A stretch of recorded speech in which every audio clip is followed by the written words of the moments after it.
Alright. I don't have to do anything, so this is basically the stream where I hunt down all the bad endings.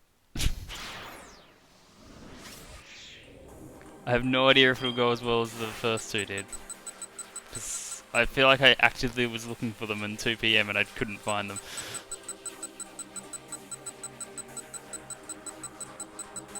So, we are up to 12 PM.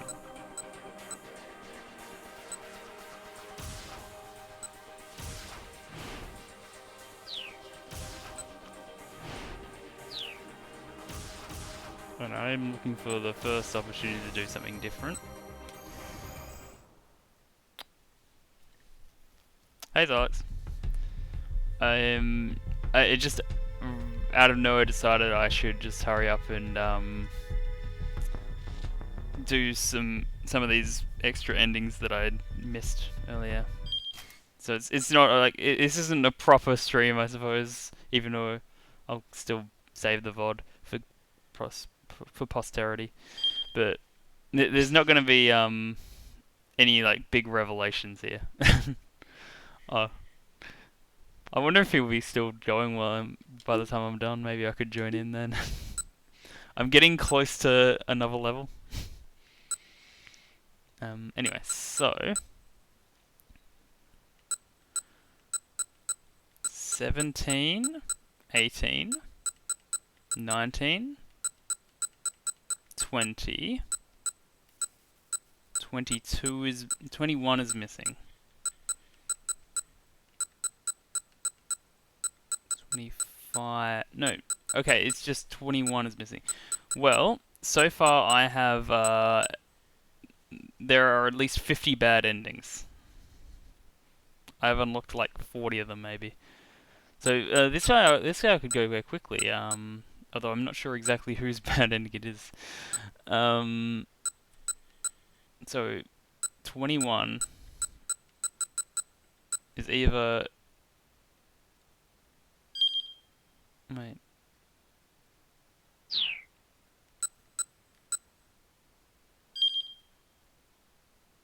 Okay, so it's either at the start of Minorikawa's or at the end of Tama's. Could it be that the ransom money wasn't even the case anymore? I've got it! Sasayama perked up. You got what? Each time these crooks sound off the case, they sneak out in a bundle of 1,000,000 yen. They keep doing that until eventually the case itself is empty. Of course! That's how they've been playing us! Kano and Sasayama exchanged a look. How many people would need to make the switch for them to all get the money? Sasayama asked. 50 million yen divided by 1 million. It's about 5 people. Good maths. That's it then. No way. 50 people. That many? That can't be the deal then, Sasayama said. Guess not. They both sighed and... Yeah. Odds are if you're lurking, you're not going to miss anything. The man with the attaché case, mate. Yeah, okay. So...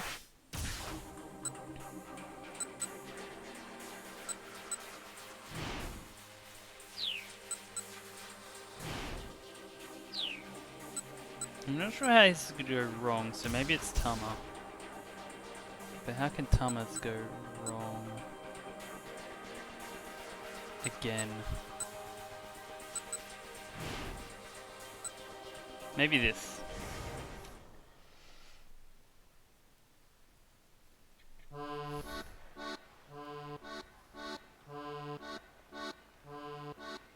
I can't help but feel bad for this poor girl. I guess I can give her at least a few moments of my time. I'm surprised I didn't do this. Alright, but make it quick. Thank you. Thank you so much. She goes back into drinking bird mode. So what was the question? Right. So, are you, happy with your life right now? Well, right now, as you can see, I am a cat. I thought I did this. A cat, yes, let's see, a cat, so, yeah, I'll put down cat. She just writes the word cat in her notepad. Right, thank you. Huh? Are we finished already? Yes, yes, we can finish right there.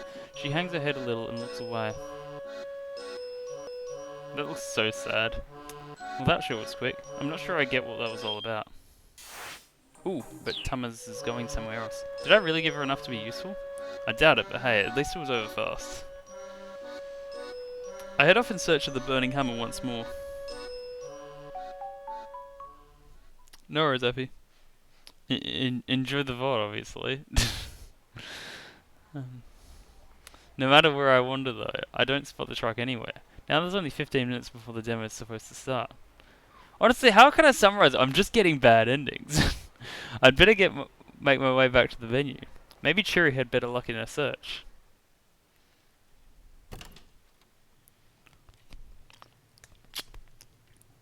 Back at the break room, I'm met by Mr. Yanagishita, who positively radiates despair. Did you find it? I'm sorry. I tried. Yanagishita's shoulders slump further at my response. Have you heard from Cheery? I ask. No, nothing yet. I guess she's our last hope. All of a sudden, Mr. Yanagishita holds out a pendant. The situation's rough. I'd like you to wear this. It's a miracle stone like the one I saw back in the storeroom earlier. This ought to kick your luck up a notch. Now I see that Yanagishita is wearing another miracle stone around his own neck. Using one bit of sham merchandise to help him up. Wait. No, wait. It is the same as before.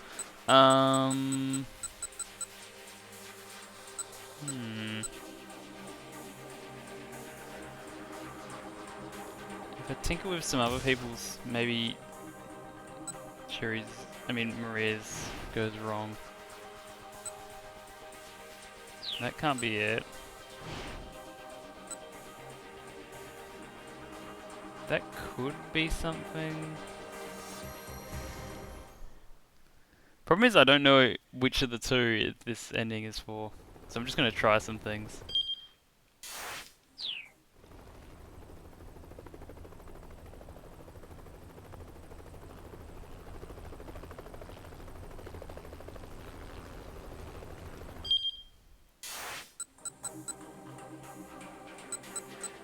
So that gives Kano a bad ending, but everyone else is fine. So that's not it.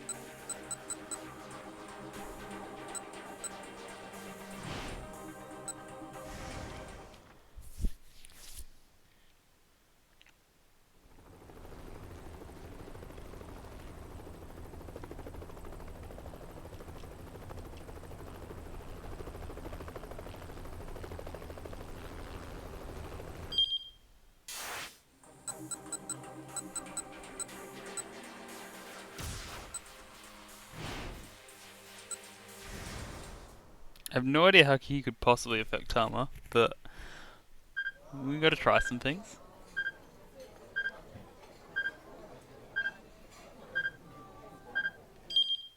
I keep forgetting what I picked.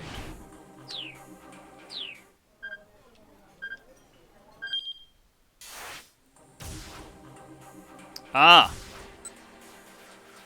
That's interesting. But where do I jump from?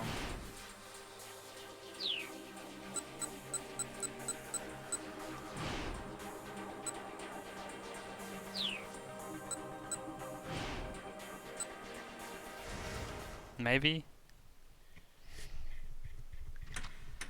I mean, this is Tama, but I don't know if this is going to be the right spot. Absolutely not the right spot.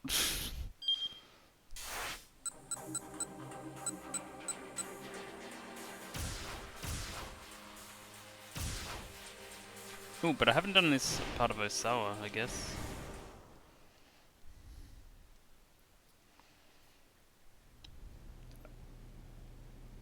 So I guess this is like if Minorikawa bothers his wife too much. I don't know. Osawa fled the room. He needed to be alone, if only for a few minutes. But even then, he could somehow shake. If he could somehow shake Kajiwara, the other detectives had eyes over his house. He reached the limits of his patience. He couldn't think straight anymore. He headed to the back door, trying to avoid the police. Opening the door quietly, he slipped across the yard and out through the back fence.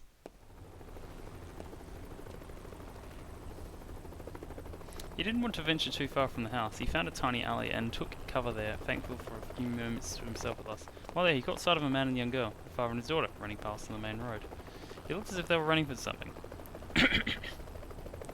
The man glanced anxiously at his shoulder, dragging his daughter by the hand. Osawa watched absently as the pair rounded a corner and disappeared from sight. Not long after, a pair of thuggish-looking men came along, running along, heading in the same direction. "You there!" one of them called out. "You see a guy and his daughter around here? Make sure to come by this way." There was a hint of menace in his voice. Osawa feigned ignorance. "Don't think so, no." "Come on, Yutaro, let's go," said the older man. "Aye," replied the other. The two dashed off in the direction of the father and daughter had gone. Osawa took several long, deep breaths. He managed to calm down slightly, but the worry gnawing away inside him still lingered.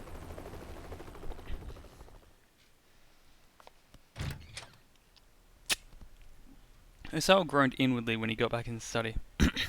"You're still here?" "Yes, sir. I was told to keep my eyes on you after all." "Believe me, it shows." "Mr. Osawa, if you're going to go outside, I'd appreciate if you let me know first." What? Had Kajiwara realized he'd snuck out of the house? But more importantly, Kajiwara reached back in his suit pocket. Okay, this is all the same. Wait, this is a jump of bad ending, but there's a jump to no. Well, that's no good.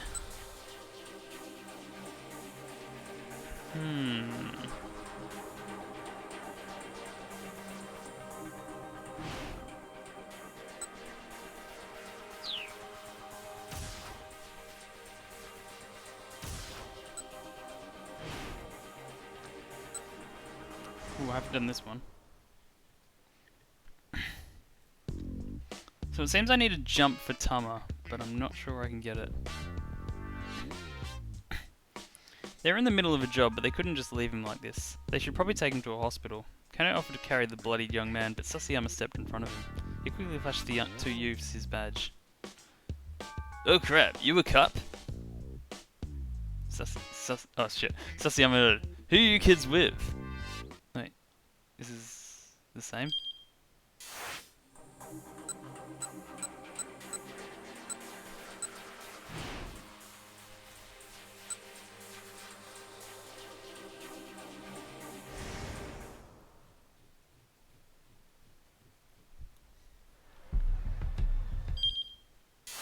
Gotta stop doing this.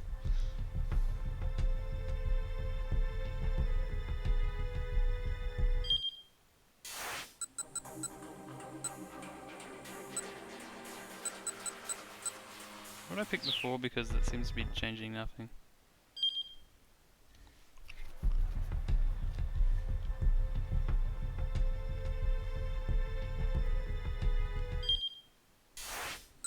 It's changing nothing.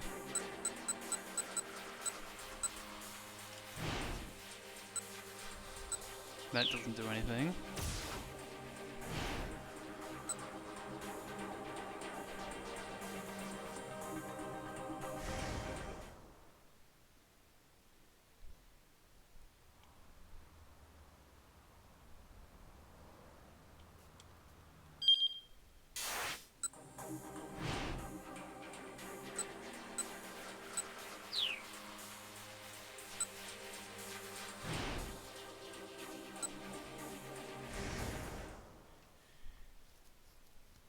It's taking me so long to find one bad ending now.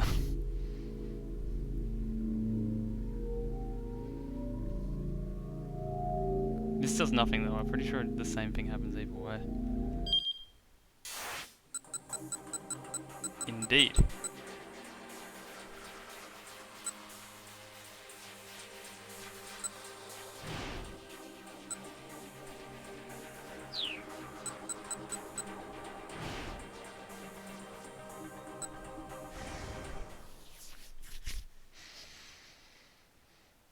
Usually the jumps are at a similar time frame.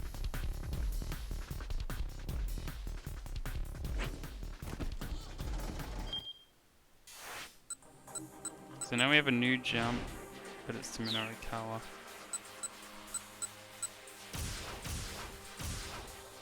And now we have like bad endings for everyone else again. So So Archie is no go.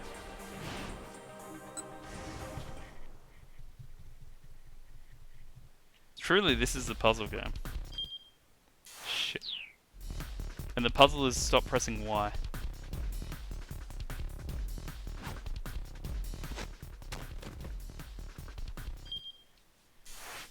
Okay.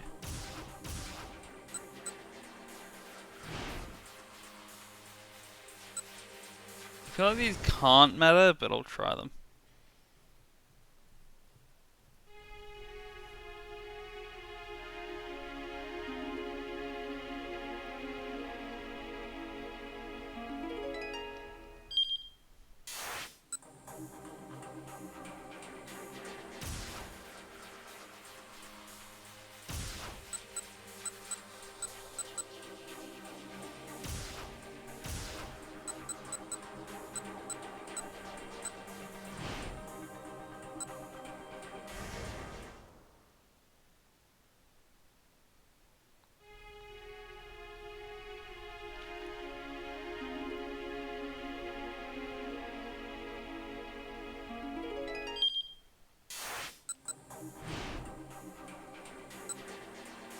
Damn, I have two choices. But I don't think any of these mattered.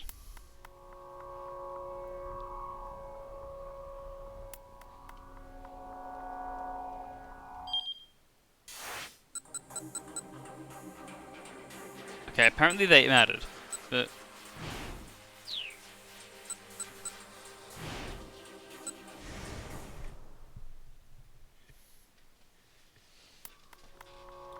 If I can't find it, I'll just look it up.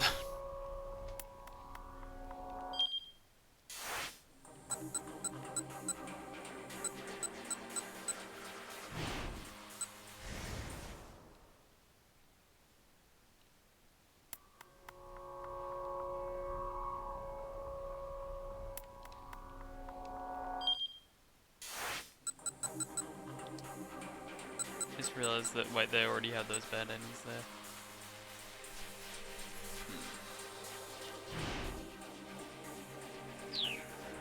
Okay. I'll fix up Norikawa's.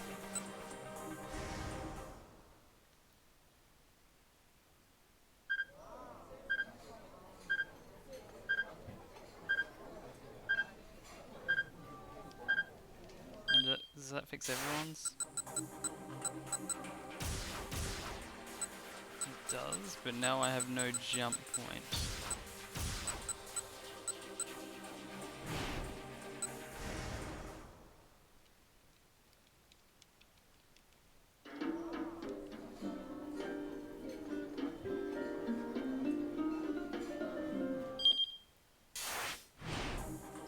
You think remembering A or B would be easy, but no.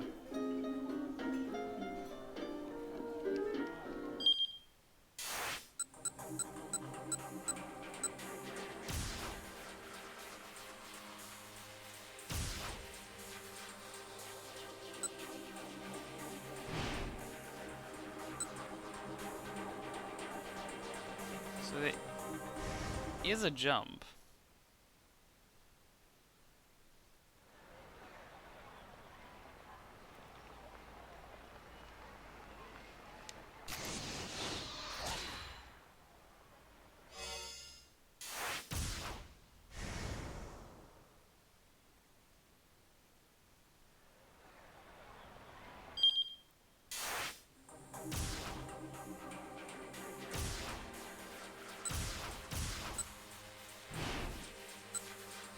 Maybe if I've made this jump, it unlocks. That's stupid, but I mean, I'll try it.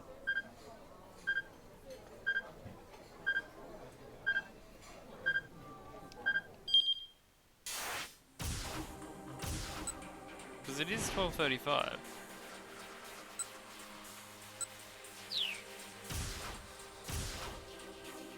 I need to somehow, like, engage this timeline without wrecking Minorikawa's. Maybe there's someone else who can do it.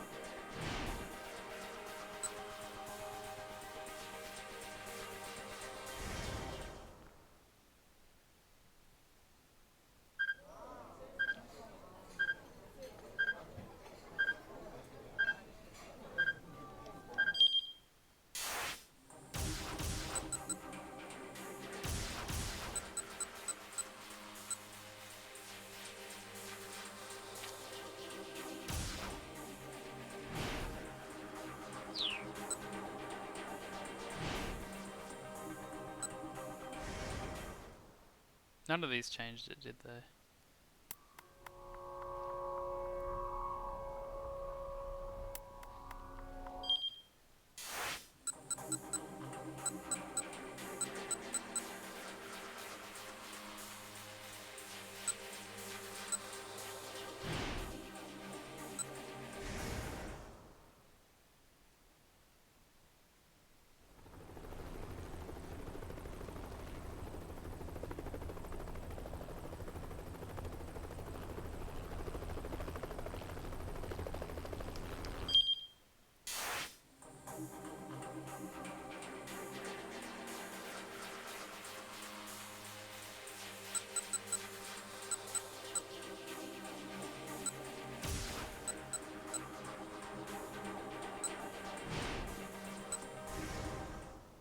I am.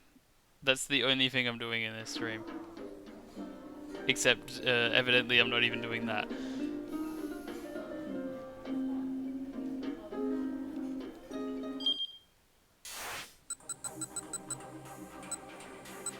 I like how that just delays Kano's band ending.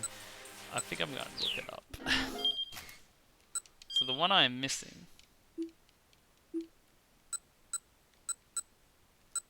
is 21.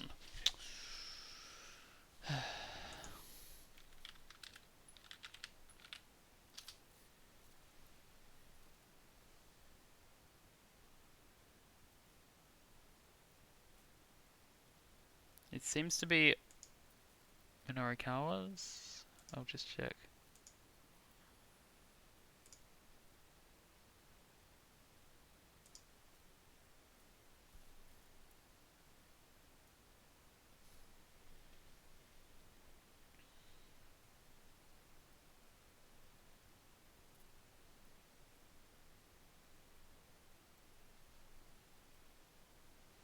So that's...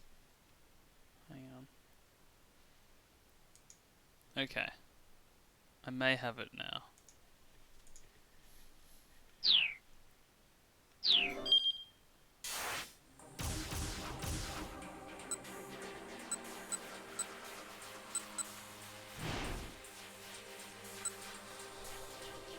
Oh no, let me just double check that again.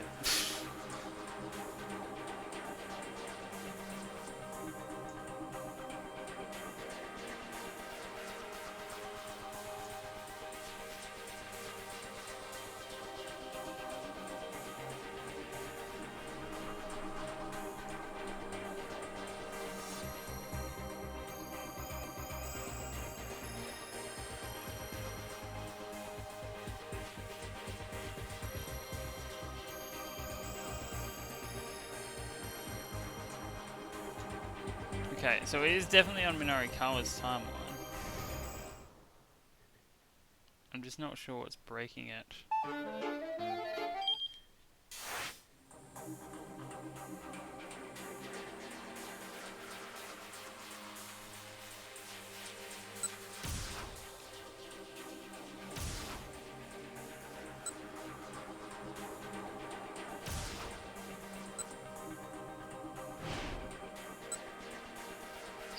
That does nothing. That does nothing.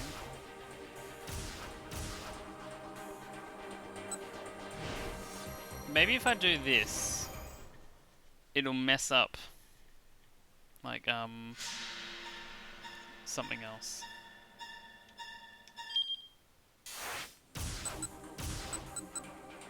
This looks promising.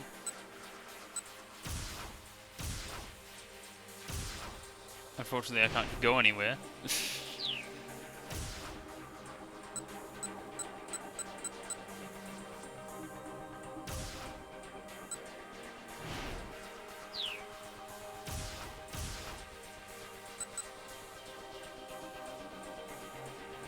I don't know why there are so many keep outs.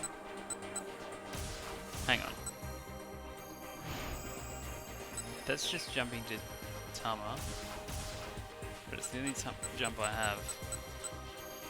Maybe Minorikawa has a different decision tree.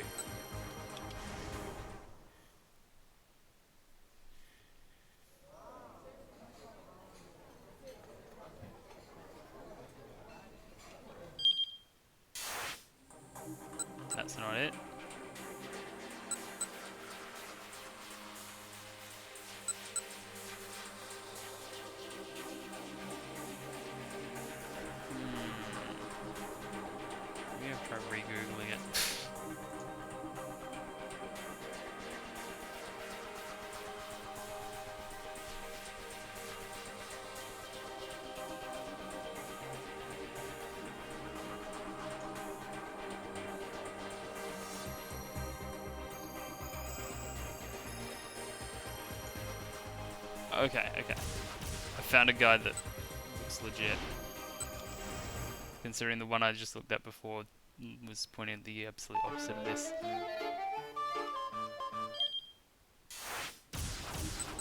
So now Cherry doesn't show up here, maybe? I don't know. Anyway, I've done it. Time passed. Eventually the pace of his writing slowed down a bit, and Minorikawa glanced at his watch. It was later than he thought. Pretty soon he was going to have to head over to get an interview from the Diet Drink people. He reached into his bag for the project proposal to double-check the demo location. Huh? The proposal is gone. Crap, where the heck did it go? He checked all around the table, but he didn't see it anywhere. Maybe he left it at the other cafe and the non-smoking place. Well, he didn't have time to go check for it now. Before I continue, I'm just going to check the next hour.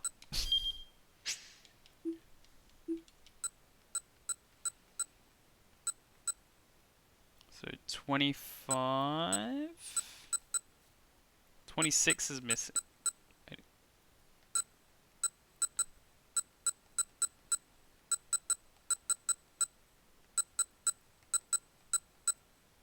24...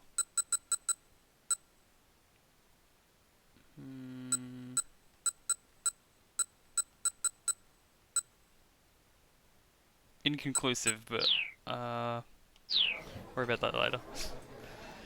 A tiny squeak came from the receiver. It was followed by the sound of sniffling sobs.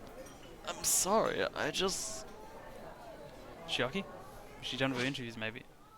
It's no use. People won't stop to talk no matter how hard I try. Her voice broke up into further sobs. Look, I've got my own problems to deal with. You're just gonna have to find someone to manage. But I can't. Sorry, I'm hanging up now. And so he did. He had to hurry. Had to get to the demo venue, but he'd lost the map and forgotten the location. Think, man, he told himself. Where would they hold an event like this? Probably someplace big, right? And there ought to be a guide or someone out front too. With these assumptions in mind, Minorikawa broke into a run. He stopped when he caught sight of a particular multi-tenant office building. A whole stream of women were filing inside. All of them looked a little heavy too. Peter, this had to be the health food company's sales demo. He hurried into the building. The women were queued up down the hallway. This is definitely the place then. More confident about the moment, Minorikawa made his way up the stairs. Finally, he reached the front of the line. There was a notice posted on the doorway ahead. Minorikawa read it out loud. Auditions for the starring role in Sun TV's Sumo Queen 2. A suspense drama about the string of murders that crop up while a group of female sumo wrestlers tour the country. The Maege Shire, Komusubi, Sekiwake, and Ozeki, the 5th through 2nd place wrestlers from both East and West, are all killed in sequence, leaving only the top 2 ranked Yokozuna. While the real killer is still unknown, things come to a heated climax in the ring during the final match, when the loser tearfully confesses to her crimes.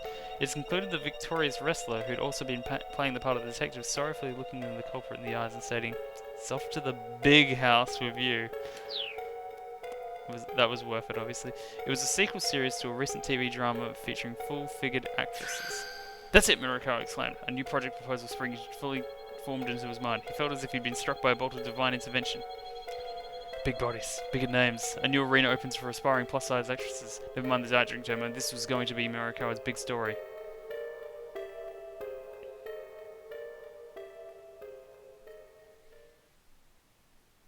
Minorikawa managed to meet the deadline.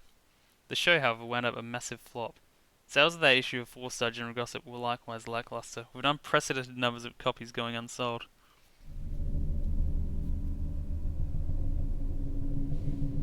Mr. Toyama's debts continued to spiral out of control, and before long, Heaven Publishing was no more.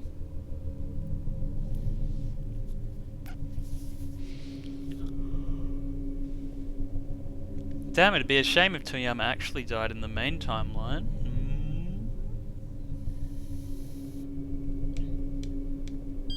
Minorikawa wound up going to the wrong venue entirely. His main problem was he didn't have good detailed directions from the Burning Hammer demo. Tama can do something at 12:15 that causes Shuri to head to that cafe, and Shuri can help Minorikawa get to where he needs to go. Alright. Now we have to fix everything.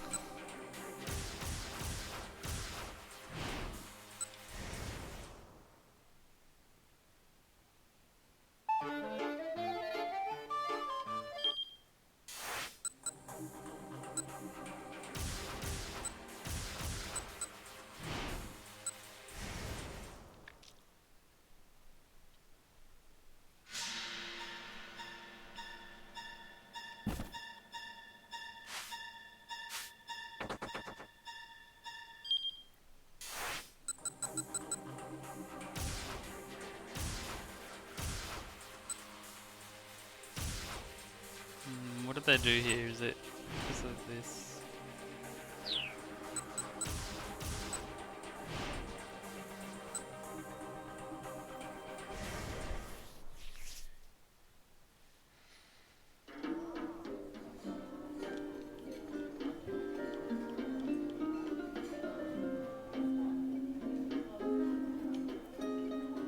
This made it worse, didn't it? Yes, it did.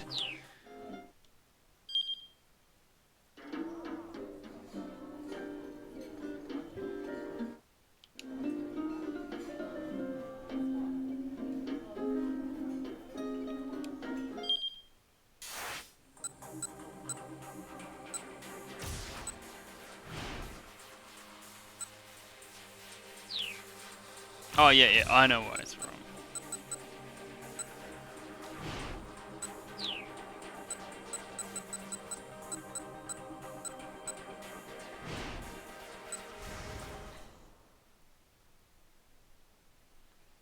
So it took half an hour, but I found one bad ending.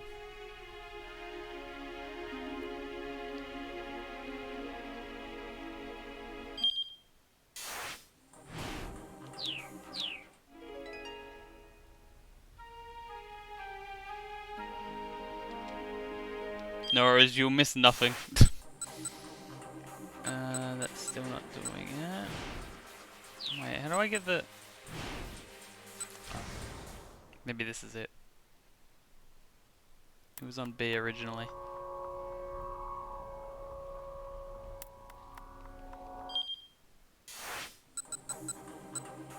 Still no?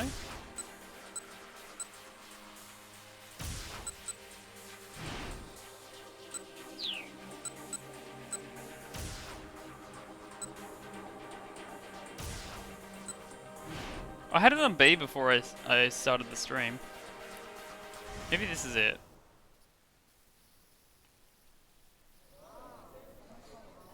Because I need Toyama to be safe.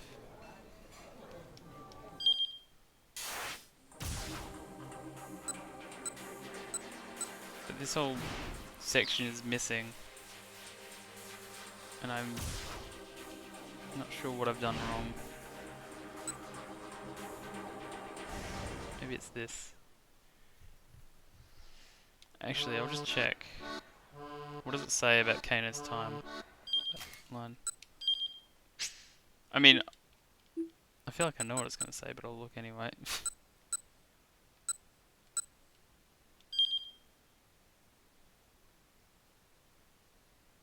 Wait. Yeah, yeah.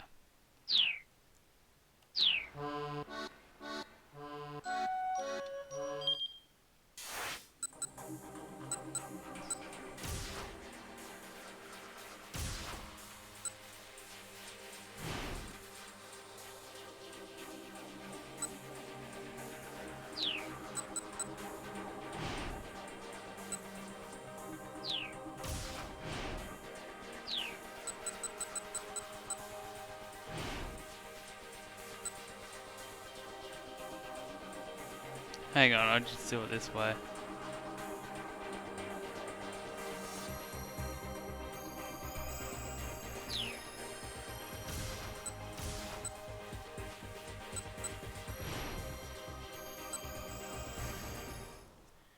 No, no, I already did this one.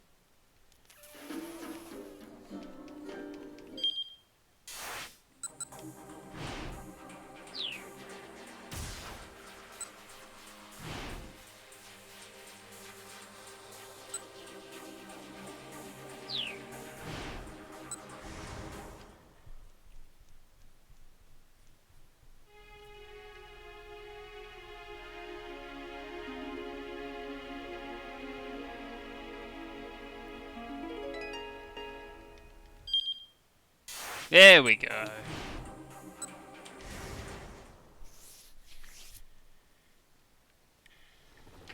You should just be able to reset it to the right timeline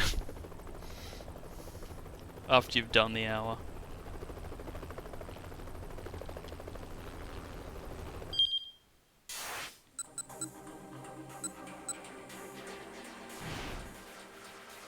Now find what decisions have I not made.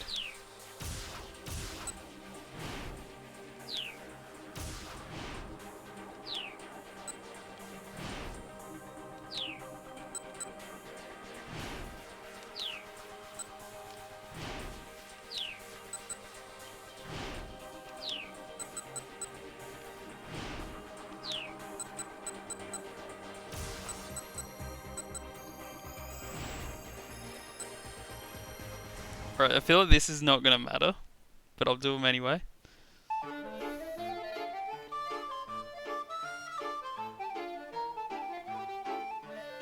Haha, kidding, that was just a joke. Oh, let me just check actually. Ooh, I mean, no, this would be the same. I've just gotta play this so smooth. I mean, seriously, there's no way you'd find something this high quality in a 100 yen shop. Haha, sweat is streaming down my brow. Really now? Says one woman in the crowd. How about we find out? She takes out her cell phone. I know someone who runs one of those stores. Wait, let's not be hasty now. Why, what's wrong? Oh, it's just, you don't need to go out of your way like that. You said you were joking, didn't you? So it shouldn't matter if I make the call, right?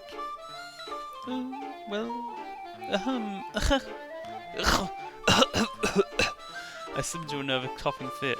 I'm absolutely sweating bullets inside my cat suit now. Tama! Mr. Yanagishi shouts as he roars to the room. What the heck are you doing? Abort house. If you let these people know that... Yep.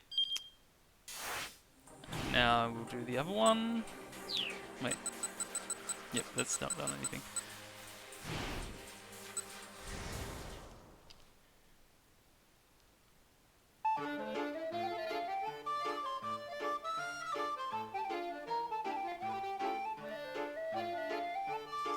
I'm just gonna open up a certain...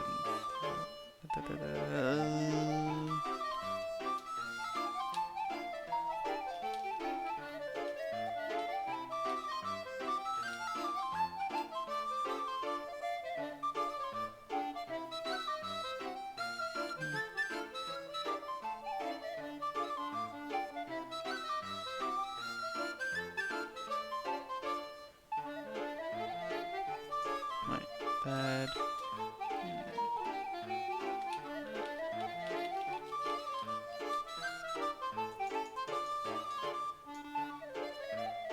Alright.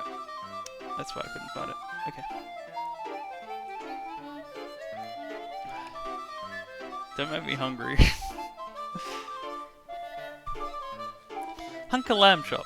It's a clumsy attempt to force it off, but it's my only option. She said? Hunker Lamb Chop. Let's repeat. Meaning, Burning Hammer is just so incredibly filling, having just one tiny bottle will feel like you've eaten a big meaty meal. Yeah, that's what she meant. Uh-huh, says one customer. Sure. They really sell this at 100 yen shops. Perhaps I didn't think we didn't mention this throughout. A 100 yen shop? Well, what's that? Answer me! Do they really sell these at a 100 yen shop? Look, I cry. It's the Chupacabra! I thrust my arm out to point, only to accidentally catch one of the attendees in the head with my fuzzy fists. Then the woman lets out a muted groan and sinks to the bottom of my consciousness. Okay, maybe this is different. The rest of the crowd stares at me stunned. Oops, I murmur. Tomo shouts Miss... Okay, this is seeming the same. What the heck are you doing? Abort a booty house. If you let these people know the truth about this stuff, they'll never buy it. Okay, so now it's canonical that Tomo just punched someone.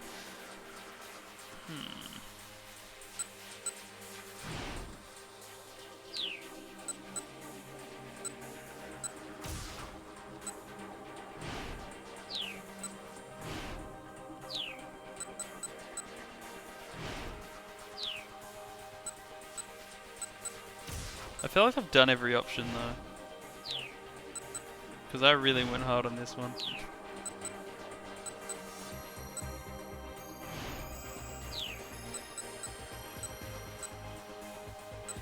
So I'll just give a quick cursory scan by changing some things around and see what pops up. Actually, yeah, I feel like I already did that though. I'll try changing Kano's. I'm just gonna look it up.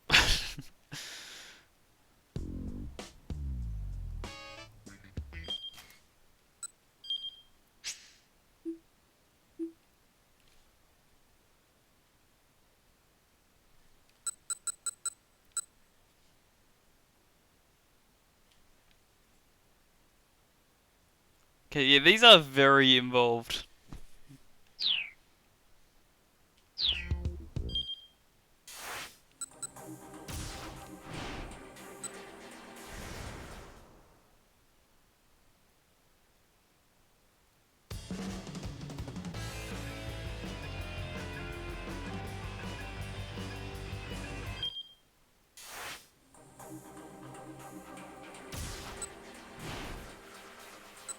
Wait, didn't I get that one? Let's see.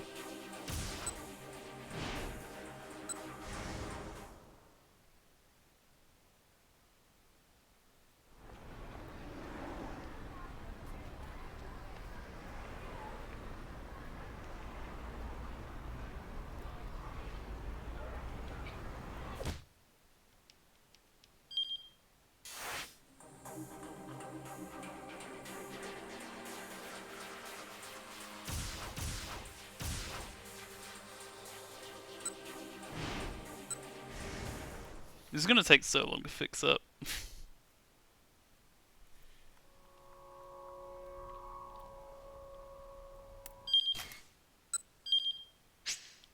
Oh, had it. Oh wait, I have ending 25. I'm dumb. I don't have ending 26 though. Let's fix all these up.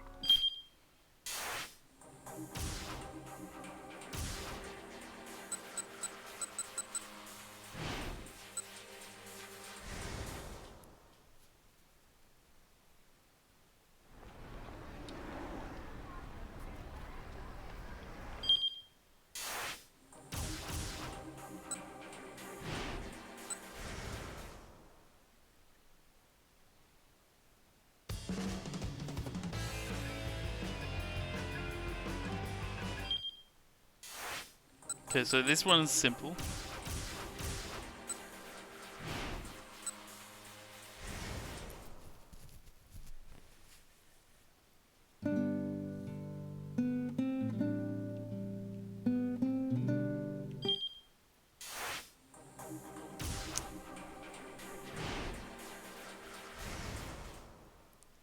I'm high back. At long last, traffic had begun to move again. Whoops. Almost as soon as it did, however, Stanley had to slam on the brakes. The abrupt stop made Kano smack his head against the windshield. Hey, what gives? Look, said Stanley. He gestured with his chin. Kano couldn't believe his eyes. There walking along the sidewalk ahead was Al, very much not in custody. What the hell, Kano shouted, already hopping out of the car. Stanley was right behind him. They crept on his target as silently as possible and they rushed him. Once they were close. In a moment they had subdued him. Kano used his own body weight to hold Al down. What are you doing out here? He demanded.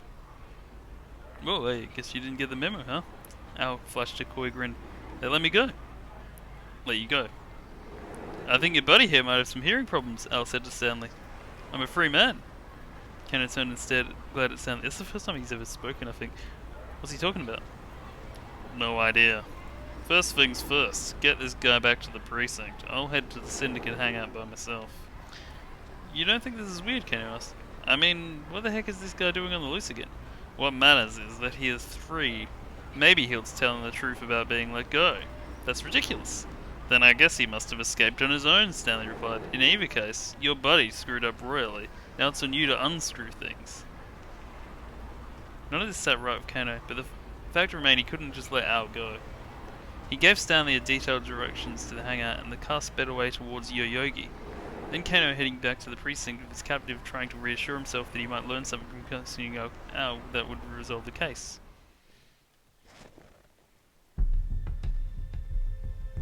Kano sat opposite Al in the interrogation room. He'd been attempting to interview the suspect for about a quarter of an hour. Al sat ramrod stiff, not responding to any prompts or questions. What time is it right now? He's asked. They'd taken away his watch, his wallet, his small knife and his keychain. This was the third time he'd asked to know the time. Why are you concerned about what time it is? Kano asked. Al gave no reply. Are you waiting on something? Again, the suspect was staunchly quiet. Kano wasn't sure what to make of this, but he took a look at his watch. It's around 2 o'clock, he said. What time exactly? It's 2:18. 2:18 in how many seconds? Look, just cut the crap. Kano grabbed the prisoner by the collar. What the hell are you people after? Al merely repeated his question. What time is it right now? With a growl of aggravation, Kano shoved his wristwatch in Al-Karan's face. Ah, it's 2:20, Al said. I have absolutely played Zero Escape waiting. Okay, that'll do it. What? What does that mean? The interrogation went on for several more hours. Despite Kano's best efforts, however, Al said nothing more. During all that time, the case continued to develop in unexpected ways. But Kano, stuck in the interrogation room, knew nothing about it until everything was already over and done.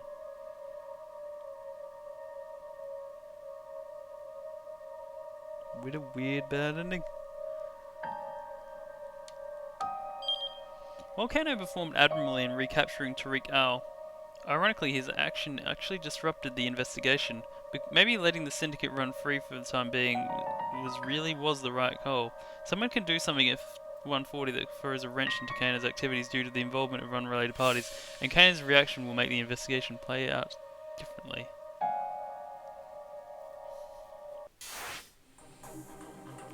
Oh, that's all of them for this hour. That was easy.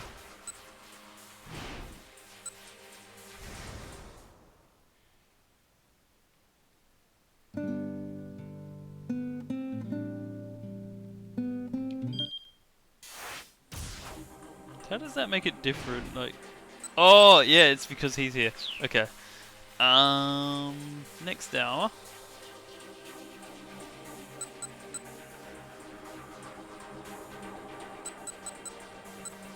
Wait, let's check what I need first.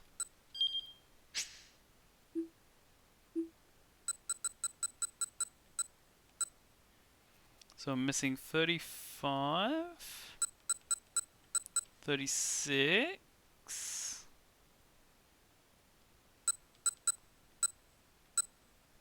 38.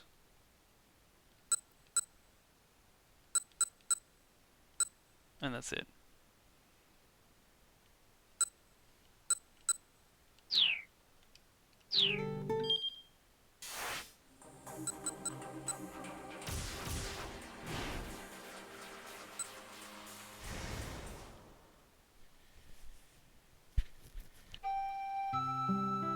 Alright, what should I do? I don't know, I forgot to do this ages ago. He obviously wants to help me. Might as well have him get rid of the costume too. Sure, if you don't mind, I say.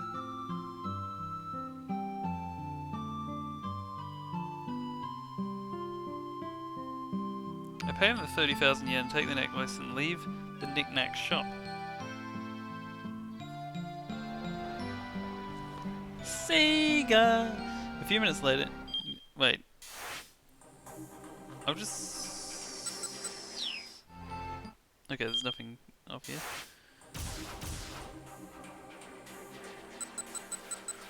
That's a really far away change, but let's see what happens.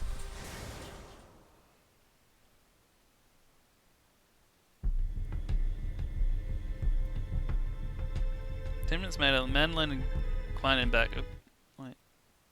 Sorry. "I'm making the arrest," he said. There was a note of courage in Sasayama's voice. He came into the view on monitor, walking casually. At some point, he ditched his anime nerd costume for a cat mascot suit. "Oh no," Kano muttered. "The getup's gonna make Sasayama stand out like a sore thumb." "Shoot, the mutt spotted me. I'm going in pursuit." Sasayama slipped out the camera's view. "Whoa, what gives? Let go of me." "You're Mr. Yanagisha, right? Look, I'm sorry, but I really need you to return that costume." The voices came in over the wireless. It sounded like Sasayama was caught up in an argument with someone. "Sasayama!" Kano shouted as he eyed the monitor. "Kano, need some help here. Requesting emergency backup." The line went dead before Sasayama could finish. Kano didn't have the faintest idea what was going on, but obviously his partner needed him. He rushed out of the precinct.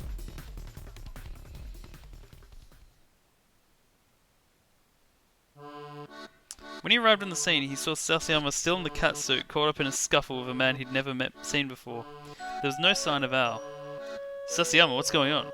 "That's an excellent question," Sasayama replied. "This guy just came out of nowhere." He sounded pretty rolled up. "Sir, I need you to return this costume." My boss was very insistent on that point. The man was panting in exertion, shouting at Sasayama's face. Was he the owner of the cat suit? What's the deal with that fig, Sasayama? Kano asked. I bought it at a variety store and sent a guy. Figured to be a perfect disguise. I didn't steal anything. Sir, I'm telling you, you need to give that back. And I'm telling you, I've got no idea what you're on about. Sasayama stamped on his foot. I'm guessing Sheik's still 97. I haven't seen him in a while. I realize you're not Mr. Yanagishita. That isn't the issue. I just need you to return that costume. Alright, sure, I'll give it to you. I just need it a little longer, so you let go of me. I can't do that, sir. I need you to get out of that suit right now. Yeah, I get that, buddy, but no can do. Like I told you before, the zipper on this thing's snagged. I guess, I feel like if he was 98 star, we would have heard about it. Then again, every moment he could turn 98 star. Kano watched as the argument descended further and further into absurdity. Meanwhile, Al was getting away. This is ridiculous. He turned in pursuit of the suspect. Although I've seen a kisser a lot today. I kept accidentally ending up in his lobbies. Kano, wait! Sasayama called out. Come on, help me out, man. Huh? Help me get this thing off.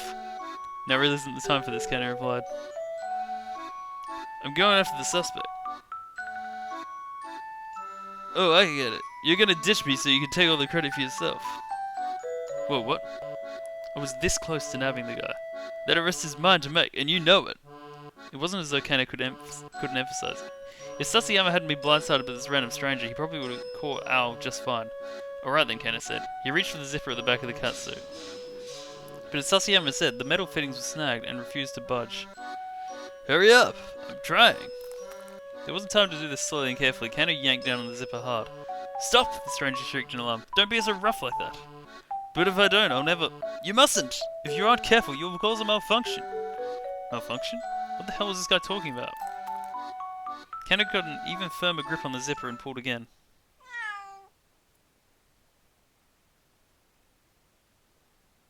He paused in surprise as Sasayama mewed.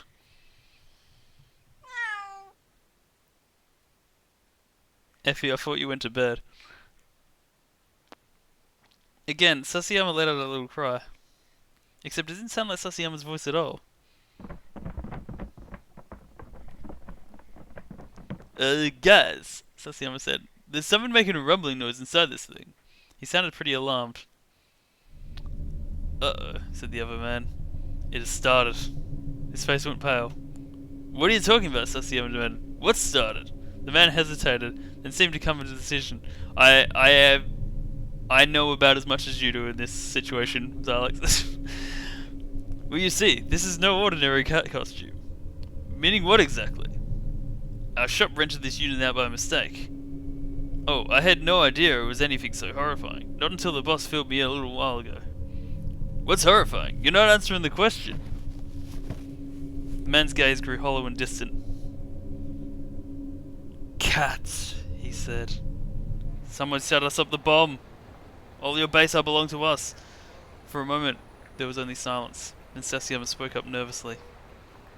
Oh, well, yeah, it's a cat. I know that already. No, you're not listening. This is a cat's. Like I said, I already know it's a cat. Anyone can see that just from looking at it. No, not a cat. Cats! Costume as transmission system, developed by Far East Costume Rentals high-tech department. There was an official corporate notice stating, this is just a prototype and potentially dangerous, so do not lend it under any circumstances, but it was accidentally rented by mistake. Alright then.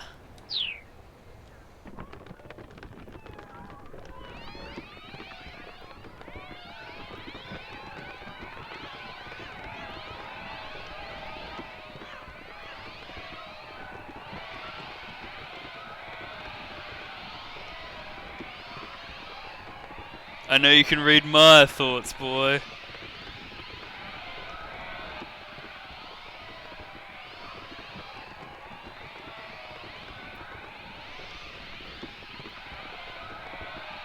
The meowing started back up again.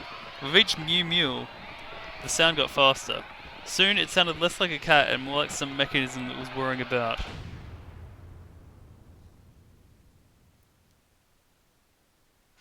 There was a sudden, fierce, blinding flash. Space itself began to warp in a roughly 3-meter radius around Sasayama and his costume.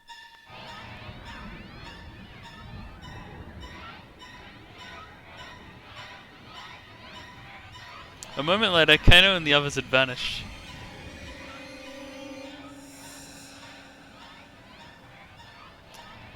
So, on the walkthrough I'm reading, the person literally said, "Side note, this gets my vote for the most bizarre ending in the entire game," and it's hard to disagree at this point. Kano, Sasayama, and the rental guy were sent into another dimension due to the malfunction in the cats. Detective Sasayama should probably never have put that catsuit on. He mentioned buying it at a variety shop on Center Guy. That's your lead here.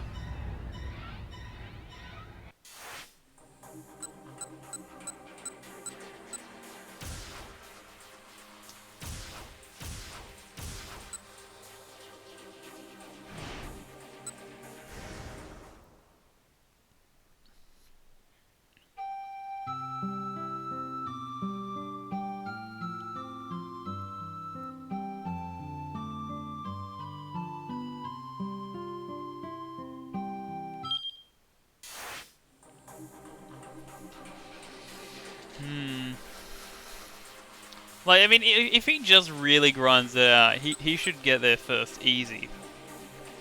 But I don't know what his plans are, because no one really knows him.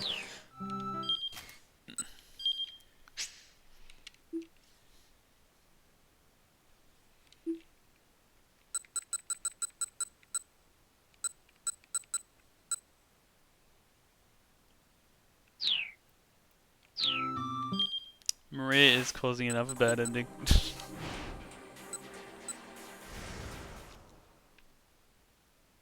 Ooh. I saw Jarvan today as well, actually.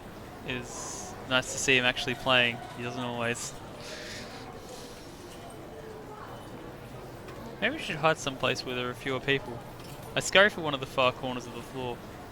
I swear, like, ever since we had the double star watch, I've never been the first person to see a double star. Or maybe I did, like, with Choco Isagi, but I didn't realise it was a new, so it didn't really matter. Compared to the area around the stairs, the rest of this level is deserted. I head onto the 4th floor. When I get to the top of the stairs, I see a man talking on his phone. He looks a little furtive, like he's trying to avoid the public eye. Oh well, the police sure don't know how to do their jobs. What I can hear of his conversation makes me pretty uneasy. I turn on my heel and get the heck out of there.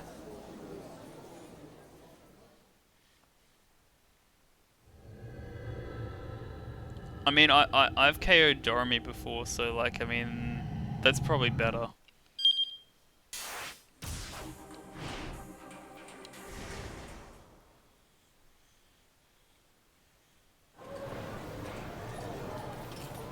I actually took the escalator down to the 3rd floor. And there was Hitomi standing right in the open, as if after he'd been searching for a high and low. That is not Hitomi. There you are! I thought we were going to meet on the 2nd floor, she said. She stared back at him in confusion. Wait. I can skip this bit. Still, he couldn't just leave her alone. The kidnappers might well be closing in. He stayed in pursuit of her, trying not to draw much attention.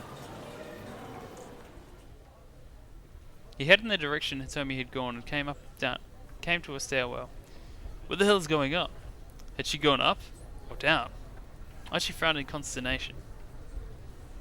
Hey, stop right there! He heard shouting coming from below. Then came a sound of footsteps rushing up the stairs. Hitomi? Was someone chasing her? Archie bolted down the stairs before he could mull over it much. Down the landing, he ran into a man who was pale in the face. You gotta help me! The man went and cowered behind Archie. Two thuggish-looking men came up the stairs after him. Hand him over, kid. Yeah, don't make us do nothing we'll both regret. Two guys bullying some frail old man? Archie huffed. And you want me to just turn a blind eye while that goes down? Yeah, that's not gonna happen. The younger fellow, the one who looked like a small-time gangster, sneered. Oh, you're gonna want to turn a blind eye to this, little man. This is gonna get bloody.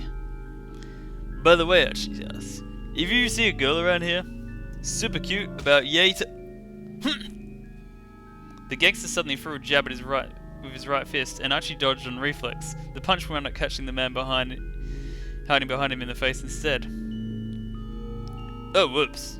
Archie realizes his mistake a moment too late. The man splayed out on the floor.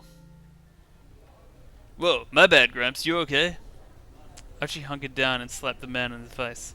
Hey, come on, stay with me. It's no use. I'm done for. Please look after Hana. Minorikawa. He makes it sound like Minorikawa is his child. What if? No. The man's muttering is all but incomprehensible. Or maybe he thinks that he's Minorikawa. No, nice mug for the camera, Archie. Hey, Archie said. This guy seriously needs to get to a hospital or he's in big trouble. You guys, go get a whole ambulance. He needs... When Archie looked back, the man in the sunglasses was standing over him, holding a fire extinguisher. Why wait for an ambulance when the fire department's already here? The butt of the fire extinguisher came right down on Archie's face. Oof. But I didn't go for the fire department. Bravo, Archie. Bravo. That's the ending name. While chasing after Hitomi, Archie had a run-in with some Yakuza and was beaten up. But actually, the girl Archie was following wasn't Hitomi. In order for Archie to avoid disastrous fate, that girl needs to run off in a different direction.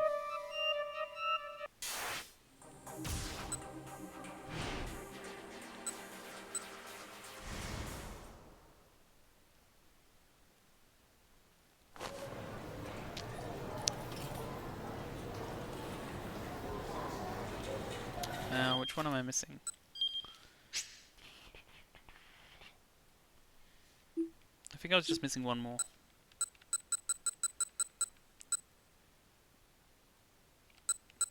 Yep, I just need ending 38.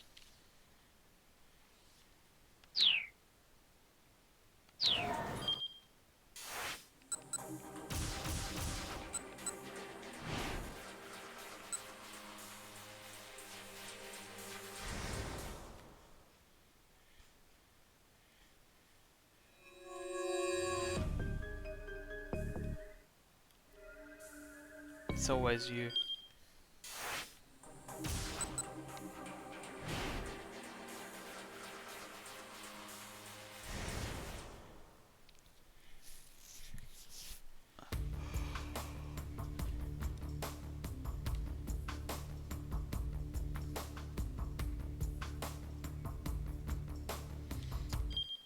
Before I continue, so I'll just check what I have for the next hour. 42, 43, don't have 44, don't have 46,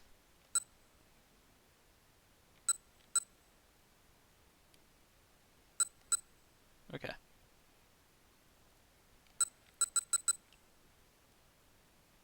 The first one I need to get is 44 after this. Wherever one looked, there were stately manor houses, giving off the imposing air, sending in the message that this was no place for the common folk. Right here's fine. Minorikawa directed Kimazuki to pull over. Wait here for me, I'll be right back. Hopping out of the taxi, he checked the nameplates on the nearby homes. Ah, here we go. He spotted the nameplate that read Osawa. Wait.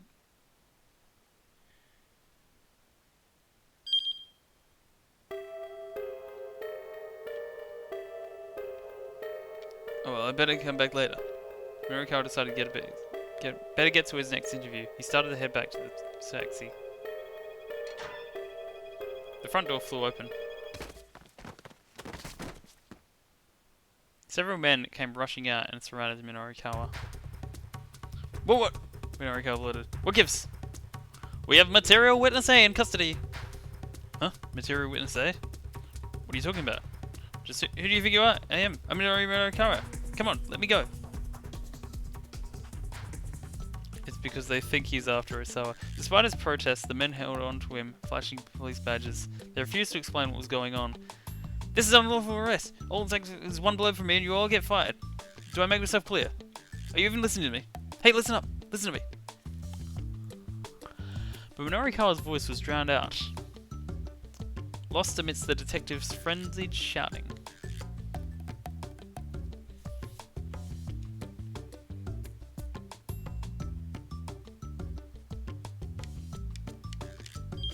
Minoru Kawa got arrested without even knowing what he'd done wrong. Needless to say, he's not actually a material witness A. This all happened because of something Osawa said. But he only said it because of something someone else said to him. Further along in Osawa's story, you should be able to find out who said the wrong thing.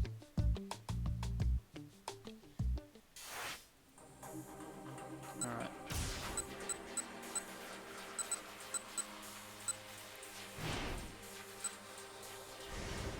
Kano, your stupid lack of knowledge gets everyone killed.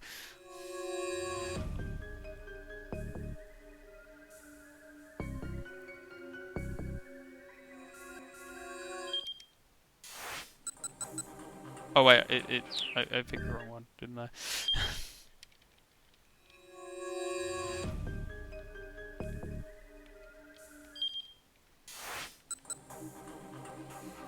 Okay.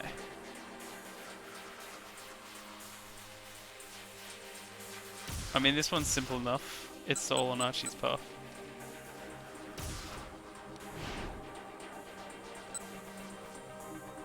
I did not get this one then.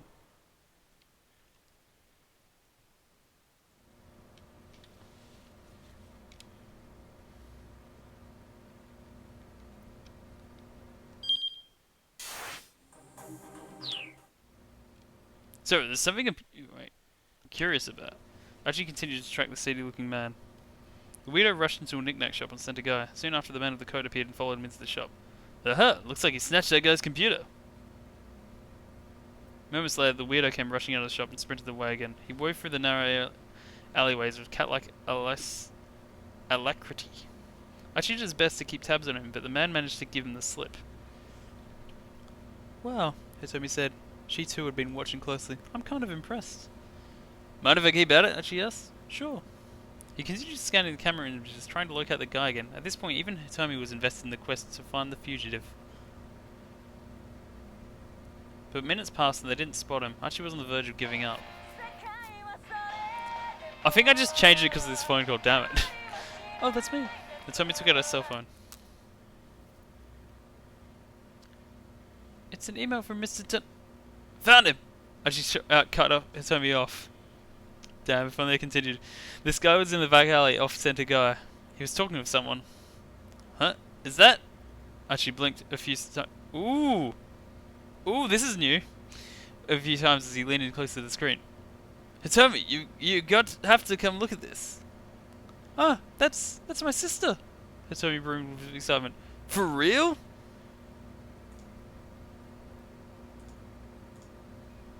I think so. What's she doing in a place like that? And why is she talking to that guy? I'm not sure. The monitor showed a cheerful little scene. Looks like they're having fun.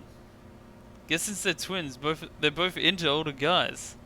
Archie felt his mood start to sour. I have to ask, are you sure she was kidnapped? Yes, at least I sure thought so. And so did the police. Then what's this all about? Should we go and see for ourselves? Guess so. Oh, what about that email? Archie pointed to Hitomi's cell phone. Shouldn't you take a look at that? My sister comes first. That place where she is it far from here? No, not particularly. Archie Hitomi rushed out from the building, heading for the alley where Maria was talking to the computer thief.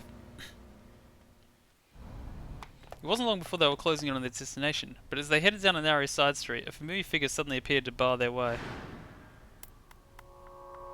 Uh-oh, it's him. Gun in hand, the man with the cane slowly ambled towards them. Archie and Hitomi bolted down a nearby alley. Taking out a turn, they reached the alley they'd seen on the cameras. Maria! No, Maria! Hitomi rushed over to her sister. Oh my god, are they going to be in the same scene again? But Maria just stood staring at Hitomi in silence, as if she couldn't process what was going on. Meanwhile, the assassin was still in pursuit. He had turned the corner behind them and was steadily drawing nearer. He pointed his gun at Hitomi's head. Come on, hurry, Archie urged. He tried to lead the two girls away, hoping to escape further down the alley. They're kind of in the same shot. But instead, Maria charged boldly at the man with the cane. The assassin was caught off guard by the unexpected counterattack, but he reacted quickly, clubbing the girl in the head with the grip of his pistol. Is that fresh blood? Yeah. Maria! Hitomi shrieked. She stared in horror as her sister collapsed in a heap on the ground. But then Hitomi's eyes rolled back in her head and she fainted into Archie's arms. Hitomi, hey! But the shock had overwhelmed her. She was that cold. Damn it, Kane, man, why do you never give up? Slowly the assassin lifted his gun again, aiming for Archie and Hitomi. If he'd only had Hitomi to protect, Archie might have been able to pick her up and get away. But he couldn't just leave her sister here. He knew, with the chilling certainty of despair, that he could never save them both. Archie's choice.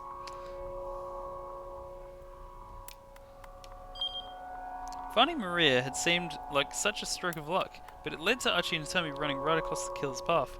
This never would have happened if Archie hadn't gotten so distracted with tracking that weird on the cameras, if he'd focused on looking at the minivan instead.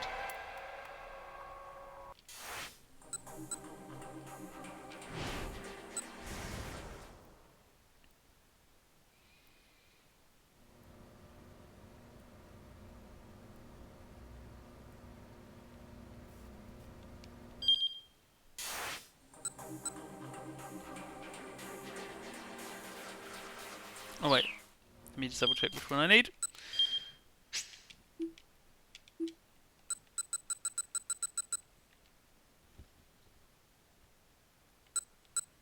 $46.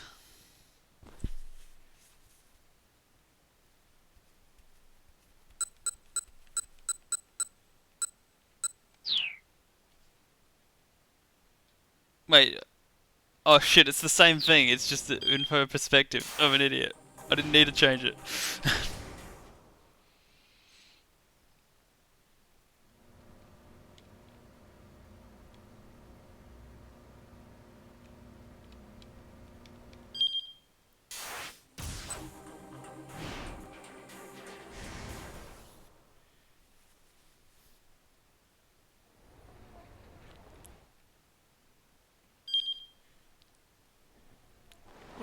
What am I supposed to do?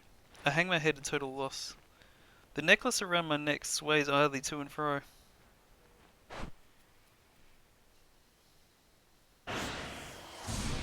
Yep.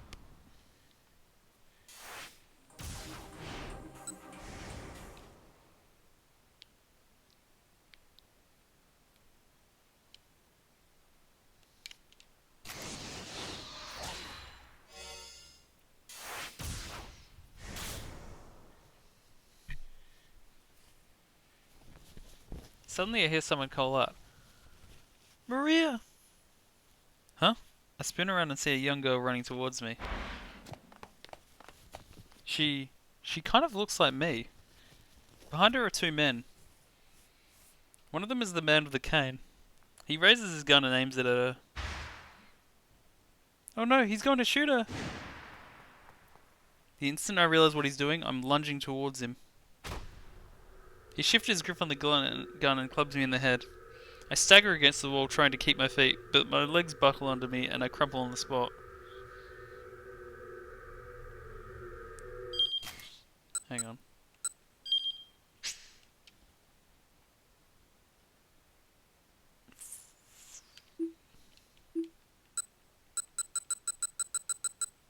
Oh, I think that's the last one actually. I don't even know why I tried to protect this girl. My body just moved on its own. Maybe it was just a reflexive impulse to help someone in danger. But am I the sort of person who'd risk her life to protect some complete stranger? Oh, poor Maria. She doesn't know. Maria's impulse to protect a stranger is selfless, but ill-fated. Of course, the strange girl is actually her sister, Atomi. If you know what causes Atomi to show up here, you can probably avoid this untimely end. Alright.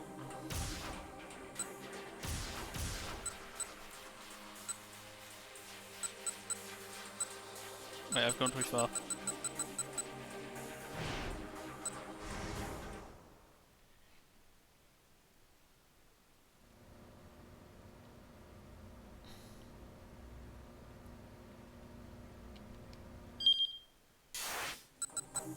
And that takes us to where we're up to, which I'm not going to continue tonight. I will probably do it tomorrow night.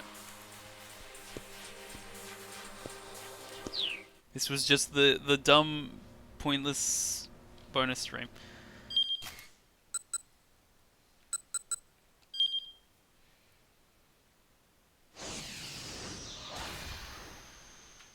So yeah, probably return to the actual story tomorrow. Thanks for coming by. Even though not a lot happened of interest, but we did get the cat's ending, so there's that. So yeah, if you're here or you're watching a VOD, good night, good morning, good afternoon, etc, etc, etc. And I will probably, hopefully, see you another time. Bye.